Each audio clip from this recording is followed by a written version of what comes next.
a todos, bienvenidos el día de hoy a un nuevo video en Panamá y vamos a hablar de las nuevas definiciones de obesidad que nos propone el Lancet, que salieron hace poco y pues que nos cambia el paradigma de cómo se entiende y cómo se define la obesidad hoy en día. ¿Listo? Entonces bueno, vamos a comenzar contextualizando un poco acerca del problema principal que teníamos aquí con la obesidad. Entonces siempre hemos dicho que la obesidad se definía como un exceso de adiposidad y que este exceso de adiposidad pues solo puede ser definido por el índice de masa corporal. Sin embargo, pues como podemos ver, el índice de masa corporal a veces sobreestima o subestima este exceso de adiposidad, por lo que se comenzó como a debatir esto y por eso se creó este contexto, con este consenso con unas nuevas definiciones. Entonces, aquí lo que se comenzó a ver es que la obesidad solo se veía como un desencadenante asociado a otras enfermedades. Es decir, que la obesidad no era una enfermedad por sí sola, sino que era un fenómeno asociado a otras enfermedades, pero una enfermedad por sí sola no se definía de esa manera. Entonces, aquí comienza el principal problema. Entonces, como les decía, el índice de masa corporal no es lo mejor, porque, por ejemplo, en pacientes que sean muy musculosos, puede que el índice de masa corporal les salga elevado. Sin embargo, pues vemos que este aumento de peso es a expensas de músculo, no de tejido adiposo. Entonces no sería obesidad porque es un exceso de músculo, no de tejido adiposo. Y también en pacientes muy delgados. Hay una obesidad que se llama la obesidad sarcopénica, en la que el paciente se encuentra muy delgado pero tiene un exceso de adiposidad a expensas pues de que es muy delgado, tiene muy poca masa muscular, pero el tejido adiposo es bastante alto. Listo, también pues teníamos otras medidas para medir este exceso de adiposidad, pues como las medidas antropométricas. Sin embargo, las medidas antropométricas hay que tomarlas con pinza porque estas medidas varían de acuerdo a la población, el sexo y la edad. Entonces aquí viene el problema. El paradigma anterior era que nosotros definíamos la obesidad solo con el índice de masa corporal, pero no teníamos en cuenta, por ejemplo, personajes como La Roca, personajes como Roman Reigns, que tienen índices de masa corporal que los definen como pacientes obesos. Sin embargo, vemos que este peso que tienen estos pacientes son a expensas de músculo, entonces no son pacientes obesos porque no tienen un exceso de grasa, no tienen un exceso de adiposidad. A cambio de los pacientes que sí lo tienen, entonces aquí es donde comienza pues, a cambiar ese paradigma. Entonces nos dicen, si vamos a definir la obesidad como una enfermedad, ¿cómo se define una enfermedad? Entonces aquí nos decían que una enfermedad es una entidad que cumpla los siguientes criterios, ¿sí? Lo primero es que sea una condición en la que se vean alterados órganos y sistemas, que tenga una causa específica, ya sea una causa infecciosa, genética, dietaria, nutricional, metabólica, etc. Que esto tenga un conjunto de signos y síntomas y que esto esté marcado por una desviación en el funcionamiento normal de la estructura de los órganos y los tejidos. ¿Listo? Entonces, aquí como mencionaban en el artículo, la mejor descripción pues de una enfermedad es una desviación del funcionamiento normal o de la estructura en un organismo que está asociado a signos y síntomas y sobre todo, y aquí hago hincapié en esto, limitar las actividades diarias. ¿Listo? Entonces, estas son como las bases de las cuales van a comenzar a plantear por qué la obesidad sí es una enfermedad y no, como decían antes, algo simplemente asociado a otras enfermedades. Entonces aquí nos plantean dos términos que son el término de pues, enfermedad y manifestación o dolencia, que es el illness. Entonces la enfermedad definen que la enfermedad tiene una fisiopatología específica que puede causar daño a uno o a múltiples órganos, ¿sí? Y listo, o sea, genera un conjunto de síntomas que es el illness, pero lo importante es que tiene una fisiopatología. ¿Listo? Y la manifestación, pues ya es el conjunto de signos y síntomas que son el resultado de la desviación en este funcionamiento normal de los órganos y los tejidos.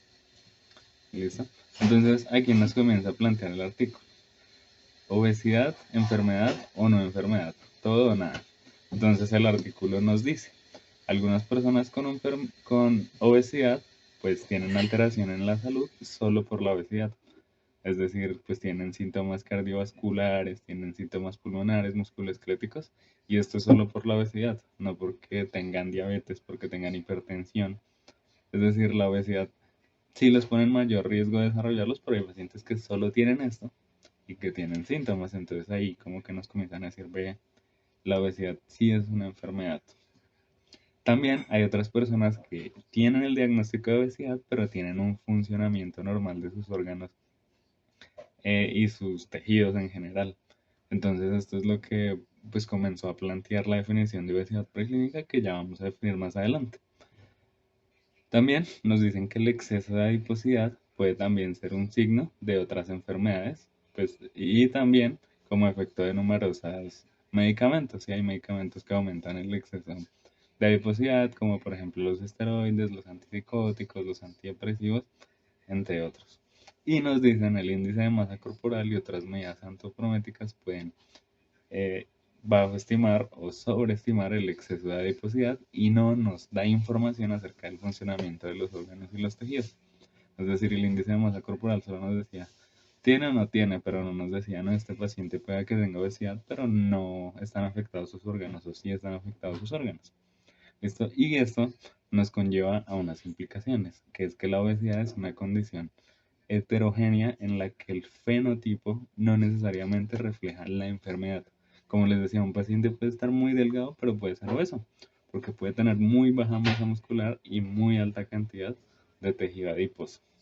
¿Listo? Las medidas basadas en el IMC pueden mal clasificar el exceso de adiposidad y, como les dije, puede subdiagnosticar o sobrediagnosticar la enfermedad. Y la definición clínica relevante de obesidad pues tiene que facilitar la manera de entender y tomar acciones respecto a la obesidad, que ya vamos a hablar. Entonces, como les decía, o sea, una enfermedad tiene que llevar a una dolencia, a unas manifestaciones. Y este era el problema, porque en el esquema tradicional de la obesidad, vemos que la obesidad tiene una etiología, tiene una fisiopatología, pero solo se ve la obesidad como algo relacionado con otras fisiopatologías, como la diabetes, como el cáncer, pero no se veía la obesidad como un diagnóstico, como una enfermedad por sí sola, porque lo que tiene que tener una enfermedad es esto, tiene que tener la etiología, la fisiopatología, su compromiso hacia órganos blancos y este compromiso al final desencadena en unas manifestaciones clínicas. Entonces esto es lo importante. Y ahora, pues, ya vamos a hablar de la fisiopatología propia de la obesidad. Entonces, el artículo nos define la obesidad pues, como un exceso de adiposidad que genera un estado proinflamatorio en el cuerpo. Entonces, este tejido graso deja de almacenarse en zonas que se debería almacenar, pues en el mismo tejido adiposo y comienza a almacenarse en otros tejidos, sobre todo en el endotelio. Entonces esto genera un aumento del eje renina-angiotensina-aldosterona, también genera una alteración de la microbiota. Se ha descubierto que los pacientes con obesidad tienen menor cantidad de bacterias buenas, como por ejemplo los lactobacilos, las bifidobacterias, que las bacterias malas, que pues son las enterobacterias. También comienza a haber una acumulación de grasa ectópica y esto comienza a generar un estrés mecánico que le comienza a generar unos síntomas en la vida del paciente porque no tiene la misma vitalidad por esa cantidad de grasa que se acumula en órganos en los que no se debería acumular. También aumenta el volumen plasmático del gasto cardíaco. Como hay un exceso de grasa, el corazón se tiene que esforzar más porque la sangre no fluye de la manera más adecuada. Y pues como les decía, dado que este exceso de grasa se puede acumular en los vasos sanguíneos, puede generar una disfunción endotelial y a una hipercoagulabilidad, siendo un factor que puede llegar a predisponer a muchas enfermedades. Entonces, bueno, ahora cómo nos definen la obesidad. Entonces la obesidad nos la definen como un aumento de la adiposidad y este aumento de la adiposidad se puede definir de dos maneras. Lo primero es que tengamos un índice de masa corporal más una medida antropométrica que nos confirme esto. Es decir, ahora necesitamos el índice de masa corporal y una medida antropométrica. Si el paciente tiene eso, ahora sí podemos dar el diagnóstico de obesidad. O dos medidas antropométricas. ¿Qué medidas antropométricas se pueden usar? El perímetro abdominal, la relación cintura-cadera, la relación cintura-altura, pero siempre individualizar a la población y al sexo este tipo de medidas, ¿listo? Porque muchas veces los estudios se hacen en poblaciones estadounidenses y pues por ejemplo aquí en Colombia no tenemos pues ese tipo de personas, somos muy diferentes, ¿sí? Entonces, una el índice de masa corporal más una media y lo otro son dos medidas antropométricas. O la otra ya es la medición directa del exceso de adiposidad por otros métodos como la bioimpedancia o el DEXA. Entonces tenemos las medidas que es combinando la parte antropométrica y ya medición directa del exceso de adiposidad con métodos más sofisticados. Pero sin embargo, el artículo también nos dice, bueno, si un paciente tiene un índice de masa corporal mayor a 40 ya no hay manera de decir que no es obeso. En estos pacientes es los únicos en los que el índice de masa corporal ya por sí solo puede definir la obesidad, pero el resto no, solo en este grupo de pacientes. Entonces, también el artículo nos habla de los tipos de obesidad y lo clasifica por unas causas específicas. Entonces nos dice, bueno, hay causas genéticas de obesidad, en las que está, por ejemplo, el síndrome de Prader-Willi, la deficiencia congénita de leptina, la mutación en los receptores 4 de melanocortina, que pues son causas que toca estudiar, que son sobre todo en pacientes muy jóvenes, que no entiende la causa. Causas primarias, que son causas desconocidas, que es lo más prevalente. O sea, tenemos muchos pacientes que son obesos y no sabemos el por qué, no los hemos logrado estudiar. Y las secundarias, pues es secundario a una enfermedad. Entonces tenemos el hipotiroidismo, el síndrome de Cushing y medicamentos, como les decía, esteroides, antidepresivos y antipsicóticos. Entonces a raíz de esto y que ya tenemos un diagnóstico claro de obesidad, tenemos unas nuevas definiciones, las cuales son estado de obesidad, obesidad clínica y obesidad preclínica. Entonces, el estado de obesidad es un exceso de adiposidad confirmado por IMC, medidas antropométricas o medición directa de la masa adiposa. Es decir, sabemos que el paciente tiene obesidad. Eso es tener un estado de obesidad. Pero este estado se puede definir como obesidad clínica o obesidad preclínica. Entonces, la obesidad clínica es un estado de obesidad que conlleva la disfunción de uno o múltiples órganos. Y lo importante es que en esto se ve en la limitación de las actividades diarias. Eso quiere decir que la obesidad está afectando a la vida diaria del paciente de una u otra manera, lo está limitando a ciertas cosas. A diferencia de la obesidad preclínica en la que el paciente tiene un exceso de adiposidad, es decir, es obeso, pero el paciente no tiene daño a órgano blanco. Perdón aquí. No tiene daño a órgano blanco. No se ha demostrado que tiene daño a órgano blanco. Es una condición de riesgo que va a conllevar a la obesidad.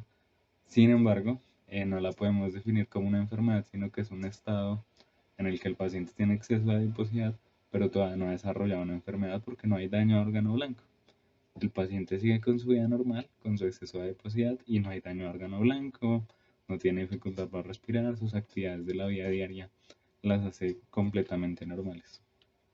Entonces, si ven, pues esta tabla que nos dice, entonces, en la obesidad preclínica y clínica, pues tenemos la confirmación del exceso de adiposidad.